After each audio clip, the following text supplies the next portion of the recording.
It was 2 in the morning at Blackstone Hospital, and the silence was so profound, it felt as if the entire building had stopped breathing, holding a collective breath in the dead of night.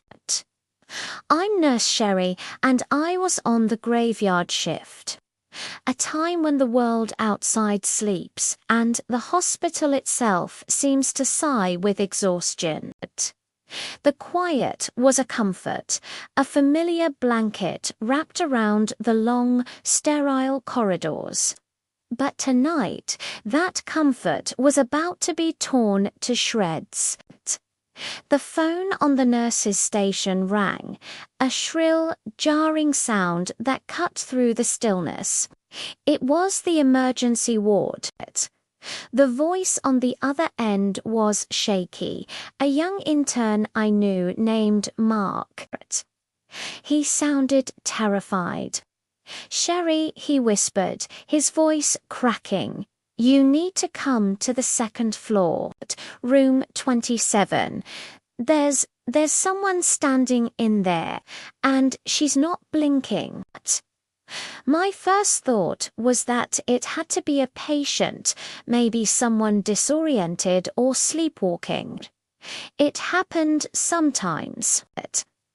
I grabbed my flashlight, my sensible shoes making soft, squeaking sounds on the polished linoleum, and made my way to the second floor. The ward was even quieter than downstairs, a ghost town of empty beds and humming machines. As I approached room 27, a chill ran down my spine that had nothing to do with the hospital's overzealous air conditioning. The report was right. Through the small glass window on the door, I could see a figure standing perfectly still in the center of the dark room. Mark wasn't exaggerating. She wasn't blinking. I took a deep breath, trying to calm the frantic beating of my own heart. "It's just a patient," I told myself.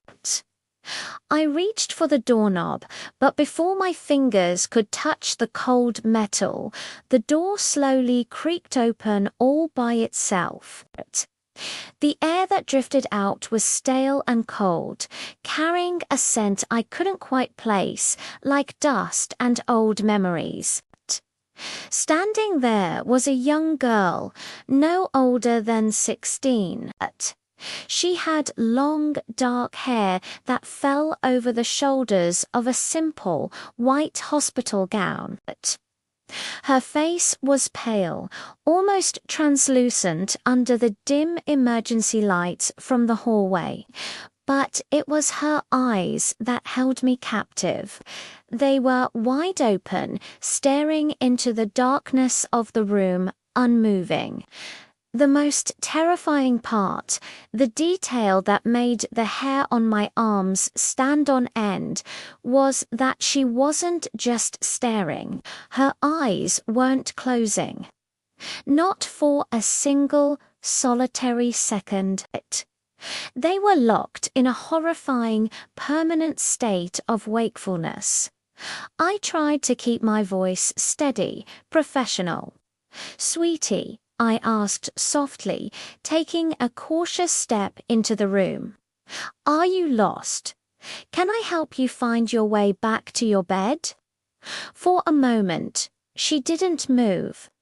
Then, with a slow, unnatural creak, like rusty hinges, her neck began to turn towards me. Her body remained perfectly still, only her head rotating with an impossible smoothness. As her face came into view, a gasp escaped my lips. Her eyes weren't just wide open, they were completely white, opaque, milky orbs with no irises, no pupils. Just two blank, terrifying voids staring right through me. A primal fear seized me, and I stumbled back, my hand flying to my mouth. But then she spoke, her voice a dry, raspy whisper that seemed to echo in the cavernous silence of the room. "If you blink," she hissed, "she comes closer." My blood ran cold. Who was she? I tried to keep my eyes wide, fighting the natural urge to blink, my own eyes starting to burn and water. But I felt it. A sudden, chilling presence right behind me. A cold spot in the air, the unsettling feeling of being watched from just over my shoulder. Suddenly, a sound echoed from down the long, empty ward. Tap, tap, tap. Slow, deliberate footsteps, getting closer and closer. My eyes were screaming for relief, burning with a searing pain. I tried to hold on, I really did, but my body betrayed me. I made a mistake. For just 1 second, a single, fleeting, involuntary moment, I blinked, and in that sliver of an instant, everything changed. When my eyes snapped back open, the girl was no longer in the middle of the room. She was right in front of me. Her blank white eyes were inches from mine, her cold breath on my cheek. She leaned in close, her lips brushing against my ear, and whispered two final horrifying words. "You blinked." A scream tore from my throat, a raw animal sound of pure terror that filled the entire hospital, shattering the silence of the night. The last thing I remember is the feeling of being dragged, my heels scraping against the floor, pulled deeper into the darkness of room 27. The security footage from that night was reviewed later. It shows me, Nurse Sherry, being pulled into the room by an unseen force, and in the final chilling frame, as the door slams shut, you can see my face. My eyes, just like hers, had stopped blinking forever.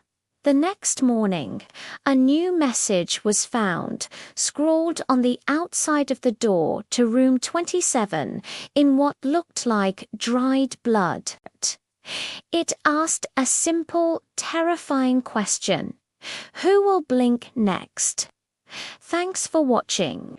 Don't forget to like and subscribe for more stories from the dark. And maybe try not to blink.